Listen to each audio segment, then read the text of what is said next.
The deeper we dug, the uglier it got. Sarah's accounting trail wasn't just numbers on paper anymore. It was a roadmap to corruption. Every invoice told a story. Inflated costs, duplicate payments, consulting fees routed through Brenda's husband's investment firm. What she'd framed as a community safety project was, in reality, a personal money machine disguised as civic duty. I remember the day Sarah dropped a manila folder on my workbench and said, "This isn't negligence, Mr. Brennan, it's fraud." Inside were signed approvals for contractor payments dated before the HOA board even voted on the project. She'd greenlit the spending before getting permission to spend it. Meanwhile, my creek was already showing signs of rebellion. Cracks had begun to spiderweb through the new concrete. Water pooled where it shouldn't, and faint trickles seeped through joints that were supposed to be watertight. It was only a matter of time before the whole system betrayed her. Then came the weather reports. Heavy snowpack, warmer than average spring ahead.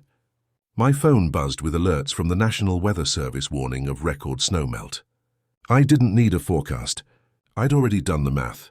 The channel Brenda had built would funnel every drop of runoff like a loaded cannon aimed directly at her subdivision. I could almost hear my grandfather's voice in my head.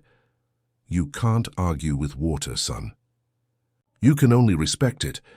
That night I pored over his old notes by the light of a single bulb.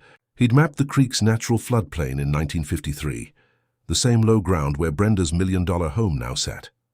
He'd even written a warning in the margin: concrete accelerates disaster. Physics doesn't care about paperwork or pride. Once you alter nature's rhythm, it always finds a way back. Pete called me after running his hydrology models. "Dale," he said, "she's created a pressure trap. When the snow starts melting, those foundations downstream won't stand a chance. You're sitting safe up there on high ground, but they're in the crosshairs." The more I learned, the clearer it became. I didn't have to destroy Brenda's empire. She'd done it herself with arrogance and ignorance. Still, I wasn't going to leave it to fate. I sent our full report to every agency that mattered, county, state, EPA.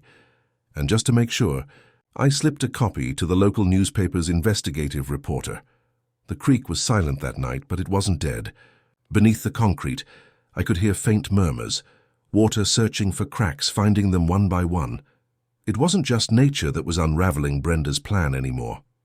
It was the truth.